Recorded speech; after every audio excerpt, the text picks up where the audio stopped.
Petroleum मसनूआत महंगी होने से शहरियों की मुश्किलात बढ़ गईं। गाड़ियों में महंगा पेट्रोल डलवाना मुश्किल होता जा रहा है। तफसीलात बता रहे हैं मुल्तान में दुनिया न्यूज़ के ब्यूरो चीफ नुमान खान बाबर। जी बिल्कुल, हुकूमत ने IMF के दबाव पर पेट्रोलियम मसनूआत की कीमतों में 30 रुपये फ़ी लीटर तक का इजाफा कर दिया, जिससे पेट्रोल की नई कीमत जो है 180 रुपये फ़ी लीटर तक पहुंच चुकी है। इसी तरह से डीजल 175 रुपये, जबकि मट्टी का तेल 155 रुपये फ़ी लीटर तक पहुंच चुका है। शहरियों के मुआशी मसाइल काफ़ी हद तक बढ़ गए हैं। पेट्रोलियम मसनूआत की कीमतों में इजाफा, मसाइल क्या आ रहे हैं? मसाइल हर तरफ महंगाई का जोर होगा। आवाम पहले भी पीस रही थी, मज़ीद पीसेंगे, लूटेंगे। पहले लीटर 2 लीटर डलवाते थे, अब आधा लीटर डलवा रहे हैं। क्या मसाइल होने आगे से आगे मज़ीद बढ़ते ही जा रहे हैं। ये पेट्रोलियम मसनूआत की कीमतों में इजाफे से महंगाई का तूफान बरपा, परेशानी क्या हो रही है सर? परेशानी तो बहुत ज़्यादा है। अगर ये आप बताएं ना, ये IMF के मुआहदे क्यों नहीं शो करते हमारे पाकिस्तान में?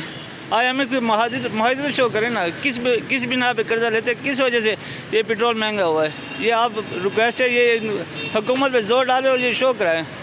अब बिल्कुल हुकूमत को शदीद तनकीद का निशाना बनाया जा रहा है। इसके साथ साथ ट्रांसपोर्टर्स ने भी किरायों में जो है 20 से 25% तक इजाफा कर दिया है। अशिया खुरनोश की कीमतें जो हैं वो बढ़ चुकी हैं। शहरियों का जीना महाल हो चुका है। मुतालबा यही किया जा रहा है कि शहरियों की जानिब से कि हुकूमत जो है आवाम को मैक्सिमम जो है रिलीफ दे।